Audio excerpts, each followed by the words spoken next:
이 말씀을 통하여 저는 슬픈 환영식이다 하는 제목을 가지고 말씀을 좀 전하려고 합니다. 환영식 그러면 다들 기쁜 마음으로 환영을 합니다. 신입생 환영회도 하다못해 아주 기쁘게 환영을 하고요, 새로운 사람이 오면 사랑해요, 축복해요 하면서 우리가 환영을 하면 기쁜 마음으로 합니다. 그런데 오늘 이 예수님을 환영하는 이 환영식은, 예루살렘으로 입성하는 예수님 나귀 새끼를 타고 입성하는 이 환영식은 사람들 입장에서 바라보면은 어쩌면은 기쁨이 될 수 있다고 생각할지 모르겠지만, 예수님은 참으로 그 환영식에 참여하면서 슬픈 발걸음을 나귀를 타고 옮기지 않았을까. 그래서 저는 예수님의 마음을 좀 피력해서 이 환영식을 슬픈 환영식이다, 그렇게 제목을 정했습니다. 왜냐하면 이 예루살렘의 입성은 즉 죽음의 행진이기 때문입니다. 죄를, 이 세상에 있는 모든 죄를 짊어지시고 십자가를 져야 하는 인류의 죄를 짊어지시고 죽음을 위하여 행진하는 그러한 행진이었습니다. 그때 수많은 사람들, 이미 이 십자가가 순환이라는 것을 제자들에게도 4차례나 이야기해 주었지만 제자들은 전혀 거기에 대해서 깨닫지를 못하고 있었다는 것입니다. 250만 명이라는 엄청난 군중들이 있는 그 환영을 받으면서 나귀를 타고 예루살렘으로 들어가는 그러한 예수님은 참으로 그 무리를 바라보면서 어떤 생각을 하셨을까? 하나님의 뜻을 알지 못하고 예수님을 환영하는 그들의 모습, 즉 예루살렘을 다스리고 이스라엘을 다스리는 단지 그런 왕으로만 오신 줄 알고, 제자들은 얼마나 욕심이 많았습니까? 나를 오른편에, 나를 왼편에 좀 앉게 해달라고. 그런 욕심으로 가득 차 있는 이 세상에 예수님은 지금 십자가를 지기 위하여서 그 무리 속으로 들어가고 있다는 것입니다. 그래서 그 환영식은 슬픈 환영식이다, 죽음의 행진인 것입니다. 자, 그렇습니다. 오늘 이러한 슬픈 환영식에 왜 예수님은 나귀 새끼를 타고 가셨을까? 왜 나귀 새끼를 타고 왔을까? 어제도 잠시 말씀을 드렸습니다만 이 나귀의 특징이 뭡니까? 굉장히 약합니다. 그 가운데의 의미도 아니고 새끼를 타고 갔다는 것은 이 발목도 약하고 이 나귀가 얼마나 연약한 존재입니까? 이 새끼가 곧 넘어질 것 같은, 그러면서도 있는 힘을 다하여서 예수님을 태우고 지금 가고 있는 겁니다. 그래서 약함의 상징이지요, 나귀는, 새끼 나귀는. 그리고 겸손의 상징입니다. 말을 타고 그렇게 들어가면 개선 장군처럼 그냥 깃발을 휘날리면서 그렇게 들어간 것도 아니고 초라한 나귀를 타고 가는, 그것은 겸손의 상징입니다. 또 이 나귀는 평화의 상징입니다. 자, 이렇게 해서 나귀를 타고 갔다는 것입니다. 세상에 왕이 입성할 때는 말을 타고, 그리고 당당하게 많은 군대를 이끌고, 그리고 그 앞에 나팔을 불고 이렇게 들어가는데, 예수님은 이 나귀 타는 이 초라한 모습을 참 우스꽝스럽기도 한 코미디 같은 그런 느낌입니다. 그런데 이사야 53장에 읽어가 보면 이미 예수님은 이걸 다 예고를 하셨어요. 거기에 이사야 53장 2절 3절로 가보면 이렇게 소개합니다. 고운 모양도 없고 풍채도 없고 사람들이 흠모할 만한 아름다운 것이 없으며 멸시와 간고를 겪으시고 질고를 동정하시고, 그렇게 소개합니다. 그러니까 예수님은 이미 이 모든 것들을 다 700년 전 이사야 선지자를 통하여서 이렇게 입성할 것이라는 것을 예고를 해놨어요. 이 당시에도 구약에 대한 이야기들은 많은 사람들이 이야기를 나누고 있던 시대입니다. 그럼에도 불구하고 그들은 메시아로서의 진정한 메시아로서 깨닫지 못했던 것을 보게 되죠. 그래서 슬픈 환영식이라는 것입니다. 정말 메시아, 정말 그분, 과연 그들은 그렇게 바라보고 있는가? 세상 왕으로 예루살렘을 입성하는 그 환영식이라고 생각하는 그들의 눈빛을 바라보면서 예수님은 참 슬펐을 것입니다. 오늘도 이 땅에 살아가는 저와 여러분, 하나님의 뜻을 알지 못하고 이 땅에 살아가면 예수님은 참 슬픈 마음을 가질 수가 없다는 것입니다. 저를 바라보고 여러분을 바라보고 이 교회를 바라보고 하나님의 뜻에 어긋나고 하나님이 원하는 그 방향대로 걸어가지 않는다면 주님의 시선은 여전히 슬플 것입니다. 너무나 슬픈 그러한 모습일 것입니다. 자, 이게 바로 나귀를 새끼를 타고 간 이유가 될 것이고, 두 번째는 왜 나귀 새끼를 타고 갔는가? 어미를 타고 가지 아니하고 나귀 새끼는 한 번도 지금 등에 누가 타거나 멍에를 메어보지 않는 새끼입니다. 그 의미는 뭡니까? 첫 열매라는 거지요. 나귀 새끼는 첫 열매입니다. 다시 이야기하면 첫 열매의 첫 새끼입니다. 부활의 첫 열매를 상징한다는 것입니다. 예수님이 부활하실 때의 첫 열매처럼 순전하고 순결한 그 나귀 새끼를 타고 갔다는 것입니다. 여러분, 나귀 새끼는 아직까지 멍에를 접어지 않았기 때문에 때가 묻지 않았어요. 그리고 그는 아주 순결합니다. 그리고 첫 열매입니다. 첫 새끼입니다. 그래서 예수님은 바로 부활의 첫 열매를 이 나귀 새끼를 통하여 상징하면서 그렇게 그 나귀 새끼를 타고 가셨던 것입니다. 자, 이런 모습을 바라보면서 제자들과 사람들은 어떠했습니까? 제자들은 겉옷을 벗어가지고 나귀 등에다가 까는 장면입니다.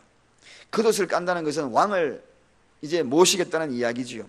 예수님이 예루살렘에 가면 유대 왕으로 거기에는 당당히 이제 앉을 것이라는 것을 상징하기 위해서 겉옷을 벗어가지고 그 왕의 자리를 만들겠다는 것입니다. 그리고 예루살렘은 시온이 되어가지고 이곳에서 강력한 예수님이 권력으로 권세로 다스리게 될 그러한 상징적인 왕으로 오실 것이다. 그래서 윗옷을 벗어가지고 왕으로 오시니까 맞아요. 사실 죽음의 행진인데, 사실 그들을 위하여 죽으러 가시는데, 십자가를 지시기 위하여 가시는데, 고난의 그 길을 걸어가고 계시는데 그들은 지금 그것을 제대로 깨닫지 못했던 것입니다. 그 다음에 종려 가지를 길가에 펴고 흔드는 장면을 나옵니다. 이 종려 가지는 이제 로마 세력으로부터 승리할 것이다. 지금 로마에 압제당하고 있잖아요. 우리가 로마에서 승리하여서 기다리던 독립이 일어날 것이고, 우리는 이제 그 독립의 왕국으로 든든히 승리하는 왕국이 될 것이다. 그런 의미를 가지고 종려가지를 흔들었다는 것입니다. 여러분, 그리고 난 다음에 그들은 또 어떻게 했습니까? 군중들이 어땠나요? 오늘 본문 말씀에 보니까 군중들은 예수님의 앞뒤를 따랐다. 앞과 뒤를 둘러싸가지고 예수님을 환영하면서 쫙 따라가는 장면이 오늘 본문에 소개되고 있습니다. 세상의 왕의 사실은 행렬과는 너무나 다르거든요. 세상의 왕의 행렬은 사실은 전쟁을 위한 행렬이고 굴림을 위한 행렬입니다. 그러나 오늘 주님의 행렬은 평화의 행렬이에요. 그리고 주님의 행렬은 생명의 행렬입니다. 죽음을 통하여서 첫 부활의 열매를 가져다 줄 그런 행렬이었다는 것입니다. 오늘 이 사람들이 앞뒤로 따랐지만 주님의 마음을 아직도 알지 못합니다. 우리가 신앙생활 하면서 앞뒤로 막 열렬하게 찬양을 하지만, 열렬하게 아멘 아멘 하지만, 예배 때마다 정말 나와서 하지만 주님의 마음을 과연 얼마만큼 알고 있는가? 오늘 이 질문을 계속 던져봐야 하는 것입니다. 오늘 여기에 또 그들은 어떻게 합니까? 호산나 다윗의 자손이여 하고 이렇게 외치고 있습니다. 이 호산나라는 뜻은 지금 우리를 구원하소서 그런 뜻입니다. 다윗의 자손이여, 다윗 나라를 통하여 그 혈통가를 이어가서 지금 이 나라를 구원하소서 그런 뜻입니다. 그런데 오늘 이 슬픈 환영식이라고 제가 서두에 이야기했습니다. 이러한 엄청난 환영이 있지만 오늘 이 환영은 과연 그 결론이 어떻게 되었는가? 이 환영했던 많은 사람들이 나중에 예수님을 어떻게 했습니까? 예수를 십자가에 못 박아라, 십자가에 못 박아라, 그렇게 외쳤던 사람이 이 사람입니다. 바로 이 모든 군중들이 결국은 예수님이 우편에 좌편에 앉겠다는 그 모든 제자들도 다 도망가 버렸고, 마지막 예수님의 처한 모습으로 십자가를 져야 할 그 시점에는 바나바를 놓아주고 예수를 십자가에 못 박아라 그렇게 외쳤던 사람들이 오늘 예수 주위를 앞과 뒤 좌우로 따르면서 예수님을 환영했던 자들입니다. 사랑하는 여러분, 저는 많이 봐요. 가장 충성스러운 사람이라는 사람을 통하여서 아픔을 가져다주고 눈물을 가져다주고 슬픔을 가져다주는 경우가 참 많습니다. 그런 경우가 너무나 많아요. 교회 생활에서 주님 앞에 최선을 다하는 사람들 중에 주님을 아프게 하는 사람들이 정말 많이 나타납니다. 안 그럴 것 같지요? 그렇게 환영하고 손을 흔들고 했던 이 제자들과 그리고 군중들은 나중에 예수를 못 박아라 그렇게 나오는 것입니다. 그렇게 되는 경우가 참 많아요. 여러분 주위에도 여러분의 가장 가까이 있는 사람이 나중에는 못 박아라 하고 여러분들에게 이야기할 그럴 때가 올 것입니다. 그런 일을 경험하게 될 것입니다. 그런 일들을 반드시 당하게 될 거예요. 과거에 제가 한국에 있을 때 제가 모셨던 그 목사님이 이런 이야기를 하시더라고요. 목사님에게 마지막 제일 아픈 상처를 주었던 사람이 누구냐? 그 암으로 돌아가시면서 저하고 허심탄회 이야기했던 그때 한 이야기가 가장 가까이 있던 사람으로서 큰 상처를 받았다. 그 이야기를 제게 이야기하더라고요. 그러면서 예수님도 그랬어. 그 이야기. 여러분 그 대상이 되지 않기를 주의 이름으로 축원드립니다. 예수님 가장 가까이 있는 가룟 유다가 돈길을 맡은 가룟 유다가 그랬고요. 군중들이 보십시오. 앞뒤로 따르면서 환영했던 자들입니다. 그래서 인간 세상의 모든 행렬은 슬픔의 행렬입니다. 인간 세상의 모든 환영식은 알고 보면 돌아보면 슬픔 그 자체의 환영식입니다. 왜냐하면 언젠가는 나를 짓밟고 올라갈 수 있는 수없는 사람들이 있으니까요. 그래서 인간 세상의 환영식은 어쩌면 우리가 환영을 하지만 그 속에는 이기적이고 그리고 언젠간 내가 저보다도 나아야 되겠다 하는 이 속성들이 다 있는 겁니다. 그래서 세상에서 이루어지는 이 모든 환영식은 사실은 알고 보면 그 속에는 슬픔이 다 있어요. 그 속에는 눈물이 있는 겁니다. 그래서 오늘 예수님은 이 슬픈 환영식, 진정한 기쁨의 환영식은 어디에 있는가? 오직 주님 나라에 밖에 없는 것입니다. 할렐루야. 주님 나라에는 기쁨의 환영식이에요.